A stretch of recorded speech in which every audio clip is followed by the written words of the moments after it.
자, 이제 세 번째 시간 이어서 가도록 할게요. 이제 하나하나 좀 같이 해보면서 기본적인 SQL문에 대해서 좀 알아볼 건데, 일단 얘 같은 경우 방금 전에 해봤던 거예요. 이 여기서 사용된 이 리스팅이라고 하는 단어는 사실 단어만 다른 거고요. 우리 그 목록 보여준다 라고 생각하시면 돼요. 이 리스팅이라고 하는 거는 그냥 목록을 보여준다, 우리가 흔히 생각하는 리스트랑 같은 의미라고 생각하시면 됩니다. 전체 데이터베이스 리스팅 우리 아까 해봤죠? 네, show 데이터베이시스 세미콜론까지. 자, 여기서 보면 데이터베이시스죠. 데이터베이스가 아니에요. 이 S 왜 있을까요? 네, 맞아요. 복수라서. 여러 개를 보여주겠다, 모든 데이터베이스를 다 보여줘야 되기 때문에 하나가 아니라 일단 복수개가 가정이 되어 있어요. 그래서 S가 붙는 겁니다. 그래서 얘를 리스팅을 해서 조회를 해보면 밑에 결과로 데이터베이스가 쭉 나오게 될 거고요. 그 다음 MySQL 데이터베이스를 선택하래요. 얘는 기본 내장되어 있는 거에 자동으로 만들어져 있는 게 하나 있으니까 얘를 선택하겠다. 이거 뭐였죠? 네, use MySQL 해주면 되겠죠. 세미콜론까지. 자, 여기서 세미콜론을 빼먹어도 사실 이거 실행은 되거든요. 뭐라 안하고 잘 돼요. 근데 우리가 이제 세미콜론을 찍어야만 하는 이유가 뭐냐면 제가 만약에 세미콜론을 안 찍고요, 아니다, 이렇게 이거 한번 보여드릴게요. 테이블이 있나? 있구나. 여기서 그냥 DB? 이벤트? DB. 이건 이따가 나올 거긴 한데, 자, 이렇게 두 개의 쿼리문을 제가 두 줄을 썼어요. 이거 하나, 이거 하나예요. 이건 이따가 나올 거긴 해요. 지금은 모르셔도 되고. 자, 이렇게 두 개를 골라놓고 실행을 시키면 잘 되거든요. 지금 이 마지막 결과가 여기에 보여진 거예요. 그리고 어차피 유스 같은 경우는 보여주는 게 아니기 때문에 이걸 이렇게 해볼까요, 한번? 이러면 이제 둘 다 뭔가 보여줘라 하는 건데, 이렇게 실행을 시키면 결과가 1, 3 하면서 두 개의 결과가 같이 나와요. 문제가 없죠. 근데 만약에 세미콜론을 빼요. 그럼 뭐라고 해요, 이제? 내가 하나의 쿼리문만 실행시킬 게 아니라 여러 개의 쿼리문을 동시에 실행을 시키고 싶을 때, 어쨌든 내가 지금 이거 두 개 실행시키고 싶어 하면 이 블럭 씌워놓고 실행시키라고 했죠. 자, 이 상태에서 세미콜론이 빠져버리면 얘는 하나의 문장으로 봐요. 이렇게 보는 거예요. 그럼 얘는 이제 에러가 나는 거죠. 이런 쿼리문은 나한테 없어. 이게 뭐야? 지금 여기 보면 실행된 쿼리가 실제로 이렇게 나와요. 그러니까 우리가 나는 이 쿼리를 마칠 거야, 여기까지가 내가 원하는 쿼리야 라고 마침표를 찍어준다고 생각하시면 돼요, 이 세미콜론을. 우리가 자바 같은 경우는 이거 빠지면 당장에 실행이 컴파일이 안 되잖아요. 그쵸? 근데 얘는 이제 오류가 실행시켜보기 전까지는 안 나요. 그래서 간혹 가다가 뭐 쉼표나 이런 세미콜론 빠지는 것 때문에 에러를 보시는 분들이 많을 텐데, 그러면 여기 보면 이제 SQL 신텍스라고 해서 문법 에러가 난 거예요. 신텍스 에러는 많이 보셨죠, 자바에서도. 기본적인 문법 에러인데, 이 문법 에러가 났다 라고 하면요, 내가 실행시킨 이 쿼리 얘를 보고 뭐가 이상한지 체크를 해보시고, 그래도 모르겠다 그러면 지금 여기 쭉 읽어볼게요. 대충 위에 거 다 몰라도 돼요. 여기서 보면 syntax to use near 하고 이렇게 나와요. 그러면 얘가 말해주는 게 뭐냐, 이 쿼리문 근처에서 에러가 발생했다 라고 하는 거예요. 그러니까 여러분들이 실제로 실행된 쿼리 얘를 보고요, 이 near를 보면 아, 여기 근처에서 문제가 생겼네, 그럼 아, 여기 세미콜론이 빠졌네 라고 찾을 수 있는 거예요. 기본적인 문법 에러는 웬만하면 이렇게 다 찾을 수 있습니다. 근데 이거 말고 이제 그냥 신텍스 에러가 아니라 뭐 상황에 따라 또 다른 에러가 났다 이러면 그때그때 뉘앙스 파악을 해주셔야 되는 거고, 기본적인 문법 에러들은 이 near 라고 하는 이 뒤에 오는 애 근처에서 난 거니까 그 주의를 잘 찾아보시면 돼요. 세미콜론 안 빠뜨리게 조심하시고요.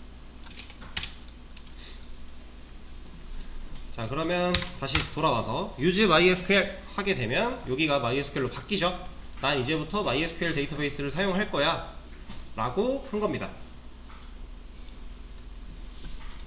자, 그리고 밑으로 내려와 볼게요. 얘는 해본 적이 없는데 테이블 리스팅이래요. 우리가 데이터베이스 리스팅 할 때 show 데이터베이시스였죠. 그럼 테이블을 리스팅 하겠대요. 네, show tables. 어느 정도 유추가 가능하죠. 이 기본적인 시스템 키워드들은 우리가 충분히 배우지 않고도 예상 유추가 가능한 범주 내에 존재하고요. 웬만한 것들은. 그리고 이 사용된 문구를 봤을 때 얘가 뭐 할 건지도 어느 정도 유추가 돼요. 기본적인 것들은 이렇게 다 가능해요. 실제로 우리가 나중에 쓸 create, insert, update, delete 이런 애들도 다 유추가 가능합니다. 어느 정도는. 그래서 얘를 실행을 시켜보면, 자, 결과가 뭔가 쭉 많이 나왔어요. 여기 보면 tables in MySQL 이라고 되어 있죠. 이 영역이 컬럼에 해당하는 영역이에요. 이 검색된 결과를 보여줄 때 컬럼이 이런 이름으로 세팅이 된 거고요. MySQL 안에 있는 테이블들을 보여줄 거야 라고 했기 때문에 이렇게 나온 겁니다. 얘는 이 MySQL 왼쪽에 보시면 플러스 버튼이 있어요. 이거 눌러보시면 이렇게 나올 겁니다. 테이블 뷰, 뭐 저장 프로시저, 함수 트리거 이벤트 이렇게 있을 건데, 이 중에 테이블 옆에 있는 플러스 한 번 더 눌러보시면 실제로 여기 들어있는 테이블들이 이렇게 나오는 거예요.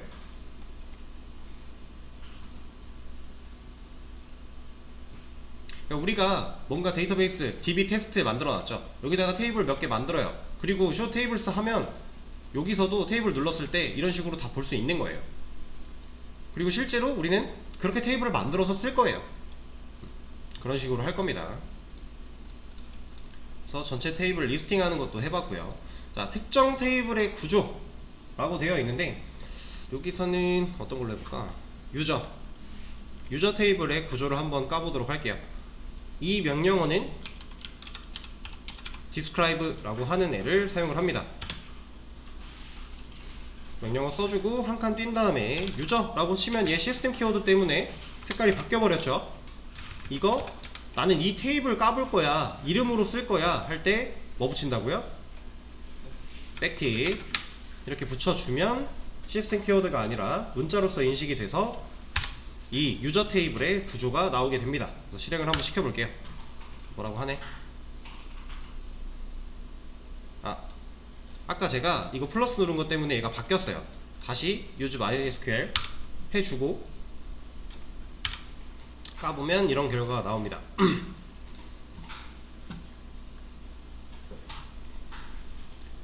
자, 얘는요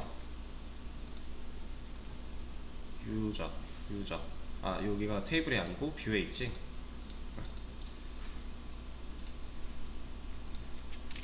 잠시만요.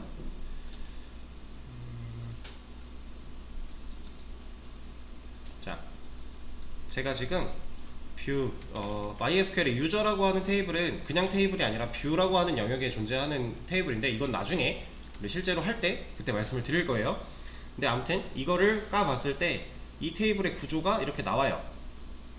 그거를 이 describe로 치면 이런 결과로 볼 수 있는 거예요. 이 테이블의 구조 필드라고 되어 있는 얘가 컬럼 명들이고요. 이 밑에 있는 호스트, 유저, 패스워드 이런 것들이 다 컬럼 명들. 여기 보면 지금 컬럼 네임이라고 써 있는 거 보이시죠? 이거 마우스 올렸을 때 나온 건데, 네, 컬럼 네임을 나타내는 거고요. 그리고 얘는 컬럼의 타입. 컬럼의 타입이라고 하는 건 데이터베이스는 자바랑 유사한 개념이 하나 존재해요. 뭐냐면 아까 제가 변수를 우리가 만들어서 데이터 공간 뚫었던 것처럼 컬럼을 만들 거라고 했죠. 자바에서 데이터 변수 만들 때 우리 데이터 타입 안 정해주면 변수 못 만들죠. 얘도 똑같아요. 테이블을 만들고 그 테이블 안에 컬럼을 만들 때 그 컬럼이 어떤 데이터를 수용할 수 있는가에 대한 데이터 타입을 꼭 지정을 해줘야만 해요. 그걸 지정하지 않고서는 컬럼을 만들 수가 없습니다. 그래서 그 컬럼명이고요, 컬럼에 대한 데이터 타입이고요, 그리고 얘는 널이 가능하냐 불가능하냐 이런 얘기입니다. 그리고 이 키가, 여기에는 키가 따로 없을 건데, 이 키에 만약에 여기에 PK가 들어있다, 그럼 이 들어있는 컬럼이 고유 키의 역할을 하는 컬럼이 되는 거예요. 그런 키를 나타내는 거고요. 이 디폴트는 내가 아무것도 값을 넣어주겠다라고 하지 않고 데이터를 만들면 이 디폴트에 저장되어 있는 값으로 채워져요. 내가 어떤 id라는 컬럼을 만들었는데 값을 넣어주지 않았어요. 그러면 내가 디폴트에 만약에 0이라는 숫자를 넣어놨다. 그러면 그냥 데이터가 다른 데이터만 채워지고 만들어질 때 디폴트 값 0을 가지고 만들어지게 됩니다. 이것도 나중에 같이 해볼 거고요. 여기 나오는 이 엑스트라는 약간 비고 정도로 생각하시면 돼요. 우리가 흔히 서류상에서 볼 수 있는 비고, 추가적인 커멘트나 이런 것들을 달았을 때 볼 수 있는 엑스트라 영역이고요. 어쨌든 테이블의 구조를 다 까볼 수가 있는 명령어가 describe 라고 하는 애가 있습니다. 근데 얘는 이렇게 써도 돼요. 생략이 가능해요. describe 플레임을 안 쓰고 dsc까지만 써도 얘는 describe로 인식을 해줘요. 근데 여러분들 나중에 테이블 조회할 때 정렬에 대한 부분에서 dsc가 또 나와요. 근데 걔는 select라고 하는 문법 안에 존재하는 dsc라서 얘랑 알아서 차별해 줍니다. 우리가 테이블의 구조를 까볼 때 쓰는 이 dsc는 describe의 dsc고, 나중에 정렬할 때 쓰는 dsc는 descending의 dsc예요. 그래서 의미가 명확히 다르고요. 얘도 우리가 문법만 잘 지켜서 써준다면 얘 스스로가 그렇게 헷갈려하지 않아요. 그래서 그 정렬 dsc도 사용할 때가 되면은 그때 한번 말씀을 드려보도록 하죠. 자, 그리고 다음 테스트 데이터베이스를 선택하래요. 뭐였죠? use 테스트 라고 하면 되겠죠. 자, 실행을 시켜주면 이쪽에 테스트로 또 바뀌고요. 자, 여기서 테스트 데이터베이스에 있는 테이블을 리스팅 해달래요. 자, show tables 그러면 아까 MySQL에서 show tables 했을 때랑은 또 다른 결과가 나오겠죠. 지금 얘는 아무것도 없네요. 컬럼에 해당하는 부분만 출력이 됐죠. 결과가 없잖아요. 얘는 없어서 안 나온 겁니다. 실제로 이 테스트 DB에 들어가 보면 테이블을 눌렀을 때 없어요. 없으니까 검색은 했지만 아무것도 보여줄 수 없는 거예요. 자, 그리고 그 다음 기존에 A1 데이터베이스가 존재한다면 삭제라고 되어 있는데, 자, 이거 같은 경우 아까 우리 데이터베이스 삭제해봤죠? 명령어가 뭐였어요? 네, 드랍이었죠? 드랍 데이터베이스 하고 이름이었죠? 지금 A1이니까 이렇게 써주면 돼요. 자, 근데 이러면 A1 데이터베이스를 지울 거야 라고 한 명령어죠. 근데 문제는 뭐예요? 있다면이죠. 존재한다면. 얘는 느낌이 어때요? 이건 조건이죠, 조건. 이 조건에 해당한다면 삭제가 돼야 되는 거잖아요. 이렇게 그냥 하면 에러 납니다. 왜? 없으니까. A1 없잖아요. 없어서 에러가 나요. 근데 존재한다면 삭제를 하기 위해서는 여기에 if exit 라고 검색을 같이 해주시면, 자, 읽어볼게요. 드랍 지울 거야 데이터베이스를 만약 존재한다면 A1이라는 애가 라고 읽으시면 돼요. 그냥 조건을 걸어준 거죠. 만약 존재한다면. 자, 그럼 얘를 한번 실행을 시켜볼게요. 여전히 없어요, A1은. 이 상태에서 조건 추가된 얘를 실행을 시켜보면 얘는 에러가 아니라 석세스랑 워닝이 나왔어요. 아까는 석세스가 없고 에러만 있었죠. 얘는 1석세스 성공은 했어요. 쿼리문 실행 성공은 했는데 하나의 경고가 뜬 겁니다. 그래서 내용을 읽어보면 이거 뭐라 그러는 거예요? 네, A1 데이터베이스는 존재하지 않는다 라고 하는 거죠. 단순히 에러가 나는 거랑은 전혀 다른 상황이에요. 우리가 데이터를 지우거나 할 때 조심해서 지워야 되는데 이것도 데이터베이스를 아예 지워버리는 거니까 우리가 이제 그 전에 썼던 드랍 데이터베이스 이름 하는 거는 이제 안 쓴다라고 생각하시면 돼요. 데이터베이스를 삭제해야 된다. 그럼 무조건 이것까지 넣어주는 걸로. 조금이라도 더 안전하게 지우는 방법이에요. 존재한다면 이런 조건이니까. 그래서 if exit 걸어준다는 거. 자, 그러면 밑으로 내려가서 새 데이터베이스를 생성을 해달래요. 이름은 A1으로 지어달래요. 이거 명령어 뭐였죠? create database 하고 A1 이름이었죠.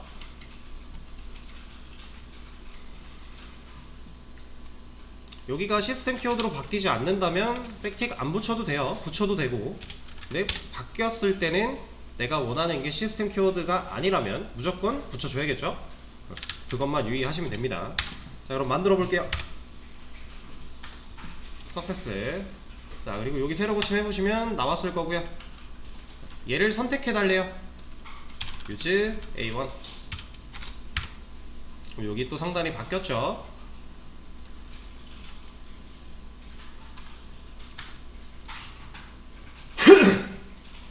그리고 데이터베이스가 잘 추가되었는지 확인해 달래요. 이거 뭐 하란 얘기예요? 네, 데이터베이스 리스팅 하란 얘기예요. show databases A1 잘 들어와 있고요. 그 다음에 테이블 확인해 달래요. show 테이블 쓰겠죠. 얘는 우리가 방금 만든 데이터베이스인데 당연히 테이블이 없겠죠. 우리가 아무 테이블도 만들어 준 적이 없으니까 당연히 없는 겁니다.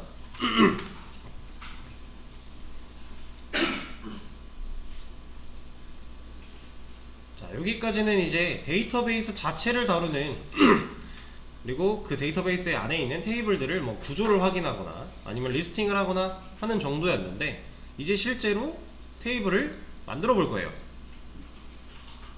그래서 어떻게 보면 지금까지 했던 이것들은 뭐 여러분들이 크게 많이 쓸 일은 없어요. 여기서 좀 많이 쓴다, 이 유즈.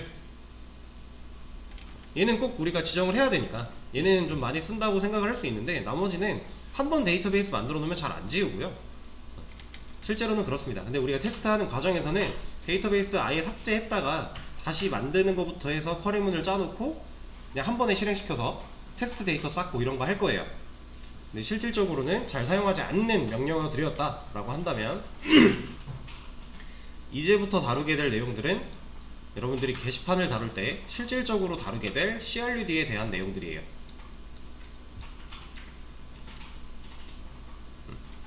그래서 지금부터 하는 쿼리문들이 중요한 거죠. 자, 게시물 테이블 아티클을 만들 거예요. 그래서 그 안에 타이틀과 바디라고 하는 컬럼을 만들어 달라고 얘기를 해 놓은 거고요. 여기 들어있는 바차나 텍스트 이런 거는 제가 따로 설명드린 적은 없지만 같이 한번 시작을 해보도록 하죠. 자, 일단 테이블을 만들 거래요. 뭔가를 만든대요. create였죠. 우리 데이터베이스 만들 때도 create 문법을 사용을 했어요. 얘도 마찬가지로 create라고 사용을 합니다. 자, 그리고 나서 데이터베이스가 아니라 테이블이니까 create 테이블, 난 테이블을 만들 거야 라고 먼저 해주고요. 그 다음에 써주는 게 내가 만들 테이블의 이름, 아티클. 여기서 게시물 테이블 아티클을 만들어 달라고 했으니까 이 이름을 하도록 하고, 자, 데이터베이스는 이렇게 하나 만들어줬죠. 근데 테이블은 이게 끝이 아니에요. 이게 추가로 넣어줄 겁니다. 왜냐면 우리 데이터베이스는요 컬럼이나 이런 걸 가질 필요가 없어요. 그냥 공간 하나 딱 만들면 끝이죠. 근데 이 테이블은 우리가 아까도 보여드렸지만 그 컬럼과, 그러니까 로우와 행이 있어야 돼요. 행과 열이 있어야 돼요. 그러니까 로우랑 컬럼이 존재해야 되는데, 일단 테이블을 만들 때 컬럼을 만들어 줘야 됩니다. 그래서 그 컬럼에 대한 내용을 적기 위해 소괄호를 열어준 거고요. 얘도 가독성을 위해서 들여쓰기를 좀 해주도록 할게요. 들여쓰기 안 해도 쿼리문 실행은 잘 되겠지만, 우리가 잡아도 문제 없지만 들여쓰기를 하면서 가독성을 높이는 것처럼 얘도 똑같아요. 자, 여기에 타이틀, 컬럼 이름 타이틀과 바디 만들어 달라고 했으니까 타이틀, 그리고 하나 더 할 거예요. 바디. 자, 근데 바디를 쳤더니 색깔 바뀌었죠. 대문자 되면서. 이런 시스템 키워드라서 이 이름 못 쓴다 라고 하는 거니까 백틱 엮어줘야겠죠. 자, 그럼 컬럼을 만든 겁니다. 이 이름의 컬럼을 2개 만들 거야 한 거예요. 내가 아티클이라는 테이블을 만들 건데 그 테이블 안에 존재하는 컬럼 이름을 하나는 타이틀, 두 번째는 바디라고 만들 거야 라고 우리가 명령어를 입력을 한 거예요. 근데 이렇게 실행을 시켜보면 안 돼요. 에러가 났죠? 왜 에러가 났나 하고 읽어보면 뭐라 그래요? 자, 에러 내용을 볼 거예요. 자, 신텍스 에러가 일단 났고요. 그 다음 아까 제가 말씀드렸죠? 니어 근처, 니어를 보라고. 그리고 바디 근처에서 에러가 났대요. 자, 바디 근처면 여기죠. 여기 뭐 전후로 상황을 봐야 되는데, 제가 아까 자바랑 유의한 비슷한 개념으로 데이터 타입을 무조건 정해줘야만 한다고 했어요. 근데 데이터 타입이 타이틀도 바디도 없어요. 그러니까 일단 얘가 체크한 부분은 명령어를 이렇게 순차적으로 실행을 하다가 여기까지 읽었어요. 오케이, 아티클 테이블 만들 거구나. 자, 가로 열렸어요. 오케이, 타이틀 컬럼 들어왔어요. 오케이, 좋아. 근데 데이터 타입이 없고 다음 컬럼 이름이 나온 거예요. 그래서 바디 니어라고 한 얘기는 이 바디 앞에 들여쓰기를 안 하게 되면 이렇게 되는 건데, 여기서 지금 문제가 있다라고 한 거예요. 그러면 타이틀에 데이터 타입을 넣어줘야 된다라고 하는 거죠. 자, 근데 여기서 이거 하나 보고 갈게요. MySQL 데이터 타입. 뭐 어떤 글을 보셔도 상관은 없는데 그냥 정리가 잘 되어 있는 거 있으면 그거 보시면 됩니다. 이거 괜찮네요. 자, 데이터 타입을 무조건 지정을 해줘야만 한다고 말씀을 드렸는데, 자바는 기본 자료형 타입 7가지 있죠. 뭐였죠? 네, 바이트, 인트, 쇼트, 롱, 더블, 플롯 이런 거 있잖아요. 그쵸? 그리고 우리가 주로 쓰는 타입인데 기본 자료형 타입은 아니고 어떤 게 스트링. 네, 그쵸? 이렇게 8가지를 거의 주로 사용을 했었는데, 이 MySQL 같은 경우는 종류가 더 많아요. 종류가 더 많고 더 세분화가 되어 있어요. 그래서 지금 이걸 보시면 문자형 데이터 타입이라고 하면서 이런 것들이 존재한다 라고 하고 있고요.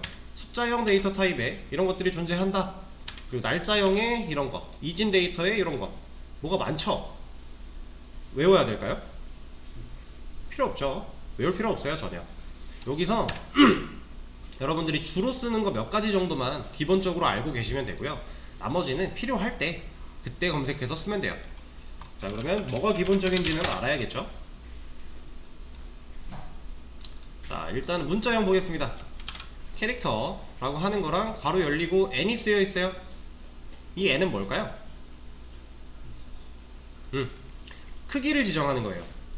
우리가 자바는 사실 크기까지 지정하지는 않았어요. 크기가 알아서 정해져 있었고요. 인트면은 몇 바이트?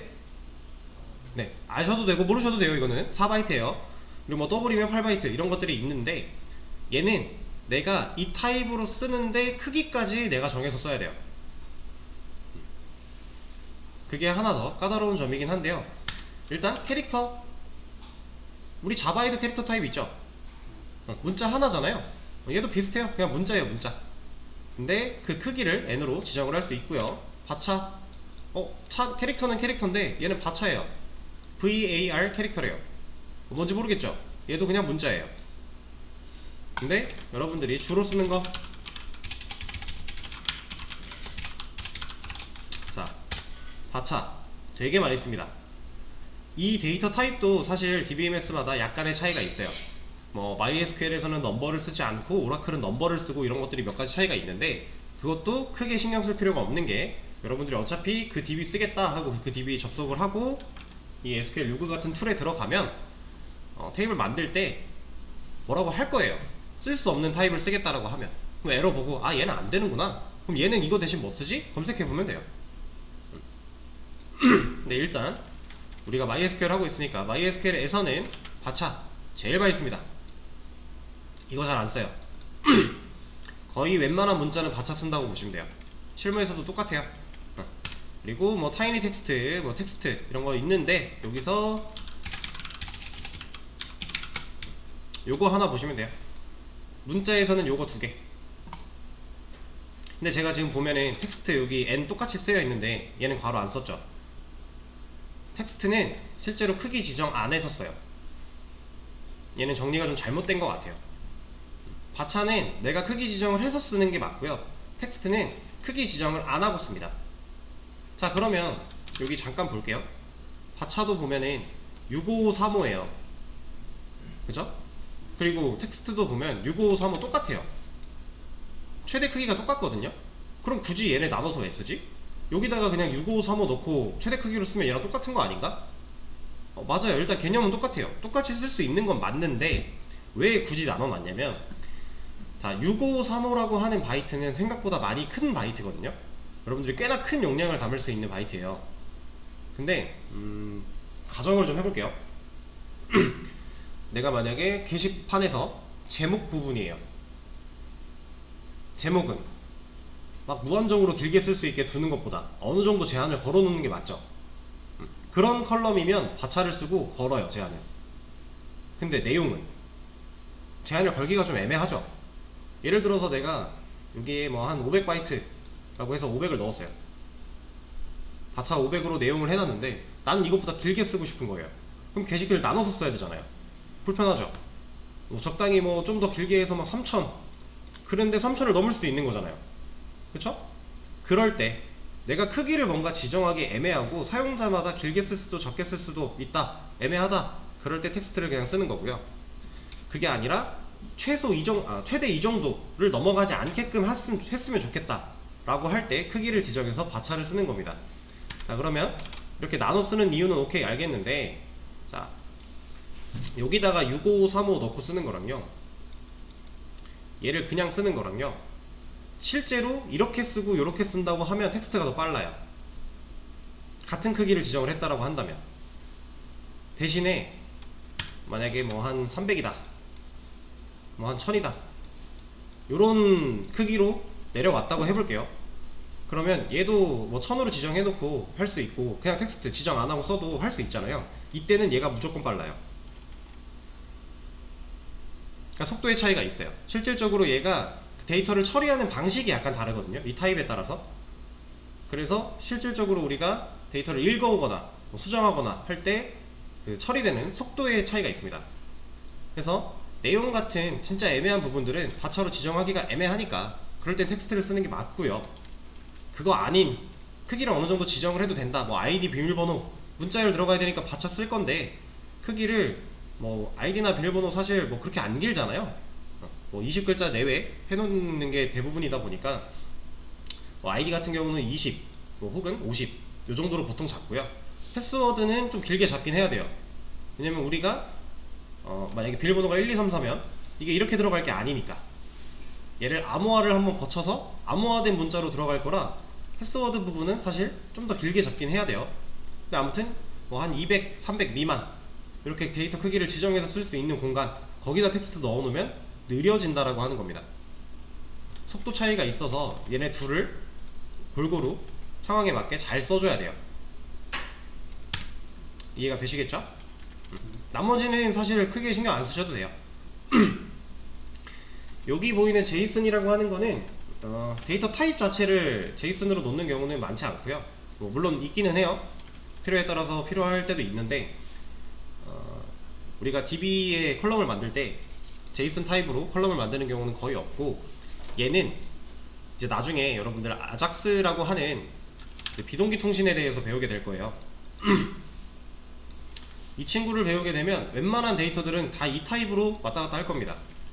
근데 데이터베이스 컬럼 자체가 얘로 돼 있을 필요는 사실 없어요. 그래서 얘도 뭐 크게 알 필요는 없지만 이 제이슨이라는 단어 자체, 이 데이터 포맷 자체는 나중에는 많이 쓰이긴 할 거예요, DB랑 상관없이. 그래서 궁금하신 분들은 한번 검색을 해보시면 좋고요. 그래서 우리가 문자열에서 제일 많이 쓰는 거는 이거 두 개, 이거 두 개면 웬만하면 다 돼요. 굳이 다른 거 알 필요 없어요, 굳이. 자, 그리고 숫자로 넘어가 볼게요. 여기 뭐 타이니 인트, 스몰 인트, 미디엄 인트, 인트, 빅 인트 뭐 되게 많죠? 다 인트잖아요. 사실 이거 다 몰라도 돼요. 그냥 인트 쓰면 됩니다. 근데 인트도 보면 옆에 n 써있죠? 인트도 여기는 그렇게 써있지만 사실 우리 크기 지정 안하고 그냥 쓰면 돼요. 인트. 오라클이 아마 인트가 안되나? 그럴 거예요. 그래서 넘버를 써야 되나? 그런 게 있을 텐데 뭐 그거는 뭐 나중에 쓰시게 되면은 그때 찾아보시면 되는 거고. 자, 그리고 뭐 실수, 플롯과 데시멀과 더블 이렇게 여러 가지가 있는데, 굳이 따져보자면 플롯이나 더블 잘 안 쓰고요. 데시멀 가끔 씁니다. 이거 가끔 쓰긴 써요. 얘를 쓰는 이유가 이제 정수가 아니라 실수의 데이터를 담기 위해서 쓰는 거거든요. 근데 얘를 왜 가끔만 쓰냐면, 제가 실무에서 경험해본 결과, 물론 이제 제가 경험했던 케이스가 특별한 경우일 수도 있어요. 근데 실수라고 한다는 건 이 소수점이 붙는 거죠. 그리고 뒤에 뭐 숫자가 이렇게 들어오는 거잖아요. 자, 이거를 실수로서 생각을 안 하고요, 그냥 바차로 처리하는 경우가 많아요. 이러면 1.11 이걸 그냥 문자열로 보겠다라는 거예요. 실제로 이 실수 데이터를 가지고 처리를 하는데, 얘를 숫자로서 담기 위해 데시멀 타입을 쓰는 것보다 그냥 문자 바차로 담아 놓고 가져온 다음에 숫자로 활용을 하는 경우가 더 많아요. 제가 경험했을 때는 그게 훨씬 많았어요. 이게 이제 언어에서 실수의 개념으로 들어가게 되면, 여기도 써있지만 부동소수랑 고정소수 이런 게 있어요. 이것 때문에 연산 결과가 확실하지가 않습니다. 우리가 원하는 결과를 도출해내기가 쉽지 않기 때문에 문자열로 일단 데이터를 보관을 하고, 얘를 가져다가 이 문자를 숫자로 변환해서 연산을 하는 경우가 대부분이에요. 그래서 사실 얘도 크게 많이 쓰이지는 않는데, 그나마 플롯 더블 데시멀 3개 중에서는 얘를 그나마 좀 쓴다 라고 하는 겁니다. 얘도 뭐 우리는 안 쓸 거예요. 필요 없어요, 이런 거. 자, 그리고 날짜로 넘어가 볼게요. 여기서는 약간 취향이에요. 데이트, 데이트 타임, 타임 스탬프, 이거 3개 주로 쓰는데 이거 취향입니다. 어떤 걸 써도 사실 별 상관없어요. 약간 포맷의 차이가 있는 거고 취향인데, 저는 아마 수업에서 계속 이걸 쓸 것 같아요. 데이트 타임. 이걸로 쓰면 지금 설명 보시다시피 8바이트고 날짜와 시간 형태, 기간, 표현 타입, 데이터 타입 나와있죠. 얘는 4바이트고 얘는 3바이트잖아요. 우리가 연, 월, 일, 시, 분, 초까지 보일 때 데이트 타임 쓰면 돼요. 그래서 저는 이거 쓸 거예요. 타임 스탬프는 그거보다 좀 작은 바이트이기 때문에 덜 보여주는 포맷인 거고, 데이트는 그것보다 더 작은 거니까 여기 보이잖아요. 연, 월, 일 형태, 시분초를 안 보여주는 형태. 상황에 맞게 잘 골라서 쓰시면 됩니다. 저는 이걸 제일 많이 쓸 거고, 이것도 많이 쓰고 이것도 많이 쓰지만 저는 이거 쓸 거라는 거. 자, 그리고 이진 데이터 타입. 자, 우리 자바 배우면서 바이너리랑 이런 비트 시프트 이런 개념들 필요 없다고 했었죠. 사실 여러분들 크게 상관없습니다, 몰라도 돼요 하고 넘어갔잖아요. 얘도 똑같아요. 굳이 알면 물론 좋겠지만 굳이 많이 안 씁니다. 그나마 여기서 하나 좀 알아두시면 좋은 거, 비랍 정도? 이 비랍도 우리가 얘랑 비슷한 느낌으로 써요. 근데 사실 크게 의미 없어요. 얘는 그냥 모르셔도 무방하다. 나중에 좀 경력이 쌓이고 좀 더 다양한 세부적인 업무를 봐야 될 때 그때는 필요해질지도 몰라요. 그 전까지는 사실 의미 없다. 이거 모른다고 취업 안 되고 이러지 않습니다. 그래서 얘는 아예 배제를 좀 시킬게요. 그래서 우리가 알아야 되는 중요 타입들은 딱 요 정도. 별거 없죠? 줄여 놓으니까. 근데 여기서도 더 압축시켜 보자면, 날짜 데이터 이거 할 거고, 숫자 데이터 인트로 할 거고, 텍스트, 문자는 이거 2개. 이거 4개만 알면 돼요, 우리는. 별거 없죠? 얘네가 가지는 크기 정확하게 다 몰라도 되고요. 그냥 적당히 어떻게 쓰는지만 아시면 됩니다. 그리고 여기 보면 이미 힌트로 바차랑 텍스트가 나와 있었어요. 크기 100으로 지정해줬고요. 텍스트는 크기 없죠? 이대로 하면 됩니다. 자, 그럼 데이터 타입을 어떻게 적용을 시키느냐? 컬럼명 뒤에 띄어쓰기 한번 해주고, 그 다음에 내가 원하는 데이터 타입과 크기 넣어주면 돼요. 소문자로 치셔도 어차피 시스템 키워드라서 대문자로 치면 됩니다. 자, 그럼 타이틀 바차 100으로 크기 지정했어요. 이거 100이라고 하는 이 크기는 한 글자가 1바이트예요 근데 한글은 한 글자가 1바이트가 아니에요. 아마 한글이 한 글자가 3바이트인가? 그쯤 될 거예요. 2바이트, 3바이트? 요쯤 되는데 정확하진 않고, 아무튼 내가 뭔가 문자를 넣고 싶은데 이 100이 넘어갔대요. 뭐라고 합니다. 얘가 크기를 벗어났어요 라고 뭐라 해요. 그럼 그때 늘려주면 돼요. 바디 같은 경우는 텍스트니까 텍스트 그냥 해주면 돼요. 얘는 크기 지정 필요 없다고 했죠? 할 필요 없고요. 자, 그럼 주의해야 되는 게 이 쉼표. 만약에 쉼표가 여기도 찍혔다. 텍스트. 저는 바디 컬럼이 마지막 컬럼이에요. 그리고 데이터 타입 지정했는데 여기다 쉼표 찍었대요. 그리고 얘 돌려보면 뭐라 해요? 신텍스 니어 얘 근처에서 뭐라고 한다 하죠. 그럼 얘잖아요. 그럼 얘가 이렇게 닫혀 있는 건데 여기 근처에서 뭐라고 한대요. 이거 뭐라고 하는 거죠. 마지막 컬럼에는 쉼표 쓰시면 안 됩니다. 생각보다 컬이 다룰 때 이런 짜잘짜잘한 에러들이 여러분들 발목을 많이 잡아요. 어디가 문제지? 하고 들여다보게 하고 시간을 많이 잡아먹습니다. 근데 잘 찾고 수정만 하면 되니까 크게 걱정 안 하셔도 되고. 자, 그러면 이 상태에서 테이블 만드는 거 실행시켜 보면 이제 석세스 잘 나오죠. 잘 만들어졌대요. 실제로 실행된 쿼리를 보면 얘는 줄바꿈을 안 해줬죠. 우리가 줄바꿈을 했지만 사실은 이렇게 실행이 된다라는 거. 이거 우리가 보기 편하도록 줄바꿈 한 거니까.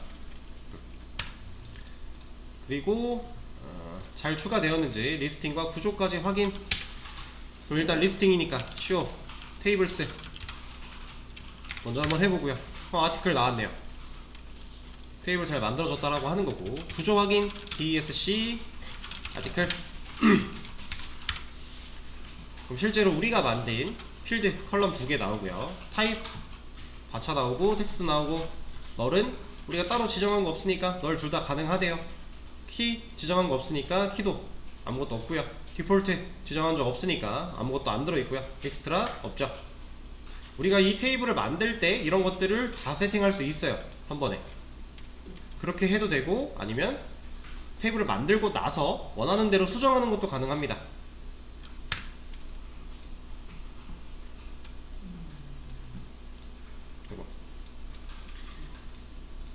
시간이 많지가 않네.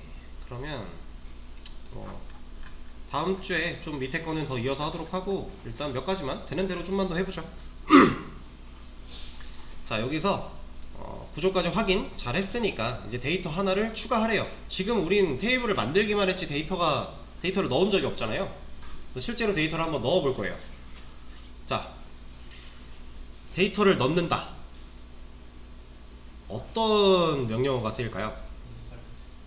아시는 분들은 아시겠죠? insert라고 하는 문법이 사용이 돼요. 얘도 insert. 얘는 뜻이 삽입이잖아요. 데이터를 하나 삽입시키겠다 라고 하는 거예요. 근데 얘는 어디에 넣을 거야? 를 알려줘야겠죠. 그래서 into article 이라고 적어줄 겁니다. article 테이블 안에 into 삽입할 거야 라고 우리가 명령어를 적어준 거고요. 자, 이러고 나서 insert into, 이 insert 문을 쓰는 방식은 사실 여러 개가 있어요.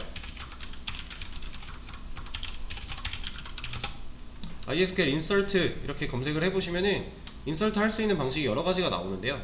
그 중에서 우리는 좀 뭐랄까, 하나하나 데이터를 세팅해서 넣어야 돼서 좀 귀찮긴 하지만 가독성이 좋은 방식을 좀 택해서 사용을 할 겁니다.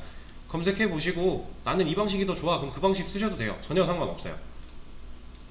제가 쓸 방식은 여기에 set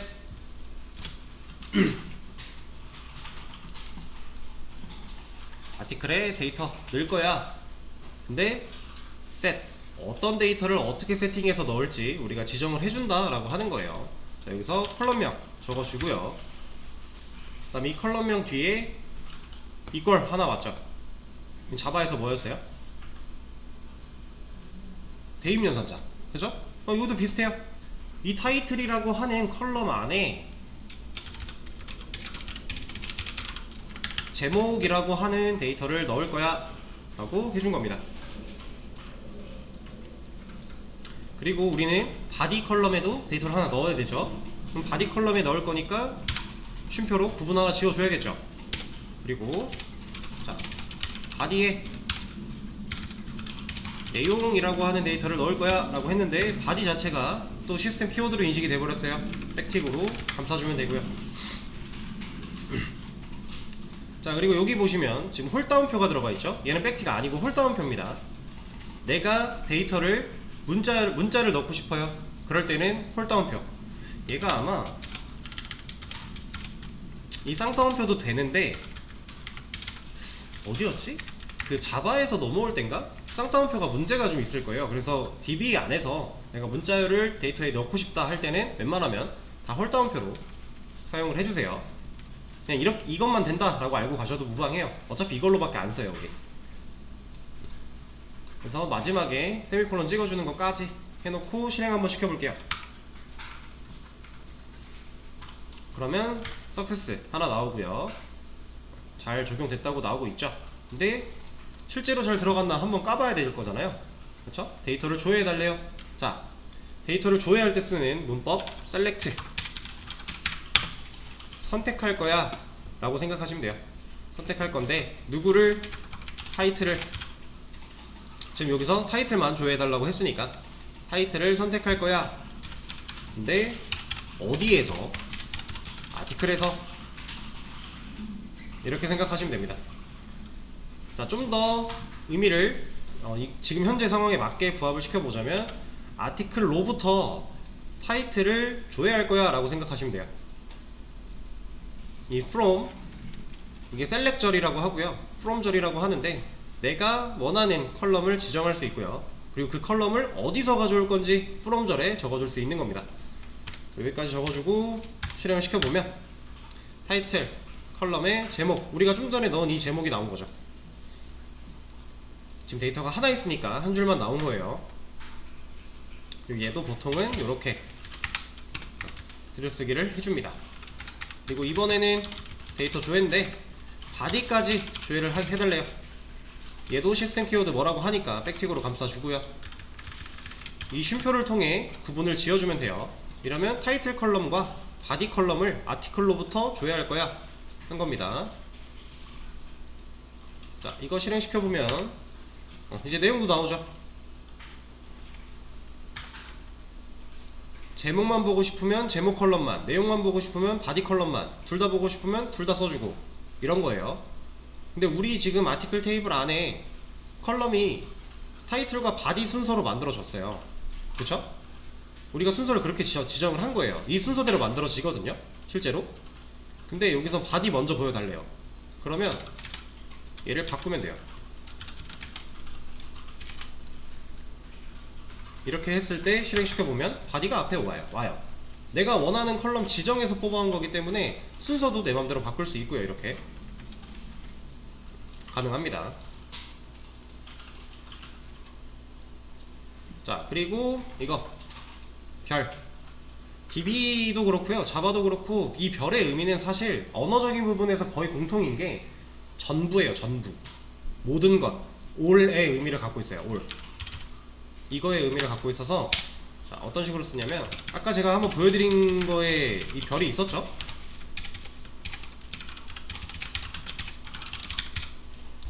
자, select 별, 컬럼을 넣어줄 자리에 별을 넣게 되면요, 이 아티클로부터 모든 걸 조회할 거야 라는 의미로 생각하시면 돼요. 그러면 타이틀과 바디 순서대로 나오죠. 자, 근데 이 모든 걸로 조회한다 라고 했을 때는 내가 원하는 대로 순서를 바꿀 수 없어요. 얘는 테이블이 갖고 있는 구조 그대로 그 순서대로 출력이 됩니다. 조회가 돼요. 그래서 만약에 얘네 둘의 위치를 바꾸고 싶다 그러면 이런 식으로. 근데 지금 컬럼이 2개밖에 없어서 괜찮은데 컬럼이 만약에 한 15개 된대요. 근데 내가 순서를 내가 원하는 대로 뽑고 싶어요. 그럼 15개 다 써야 돼요. 그러니까 테이블을 만들 때 애초에 어느 정도 순서를 생각하고 만들면, 그냥 별로 조회해도 될 정도로 생각하고 만든다면 좋겠죠. 실제로 테이블 설계할 때 그런 식으로 다 설계를 합니다. 어느 정도 순서도 생각을 하면서.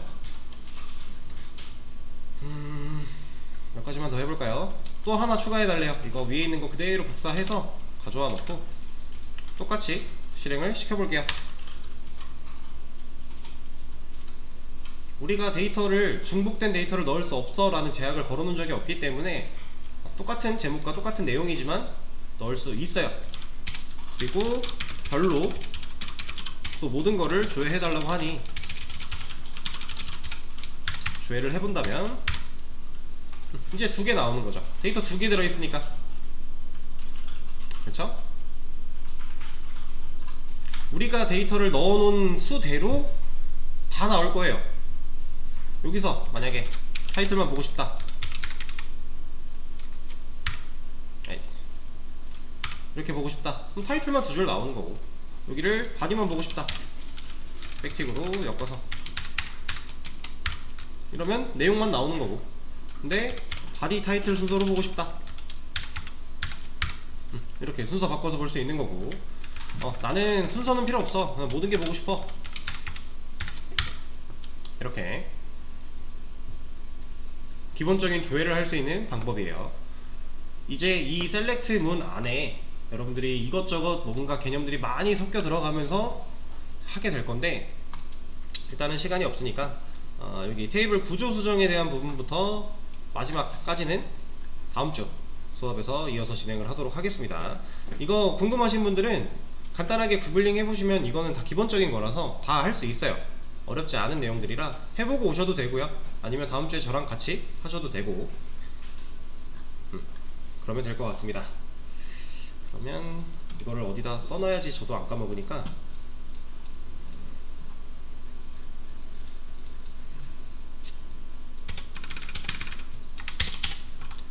이제 테이블 구조 수정부터. 오늘 출석 안 불렀지. 제가 체크했습니다.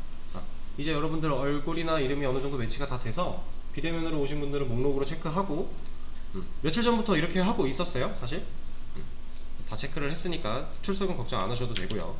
이거 저장 따로 안 해도 돼요? 네, 이거 보여드릴게요. 자, 이 상태에서 그냥 끄시면 꺼지거든요. 그리고 다시 켰을 때 누가 이거 안 건드렸으면 이대로 켜져요. 누가 건드려서 만약에 이거 없다, 상관없어요. 어차피 이거 기본 문제 풀어보는 거고, 이거에 대한 정답 어차피 제가 공유해 드릴 거예요. 다 하고 나면. 별로 걱정하실 거 없고요. 자, 그러면 끝났으니까 구조부터 맞죠? 구조 수정부터 맞죠? 네. 오케이, 다음 주에 여기서부터 이어서 하는 걸로 하고요. 오늘 수업은 여기까지 하도록 하겠습니다. 고생하셨습니다.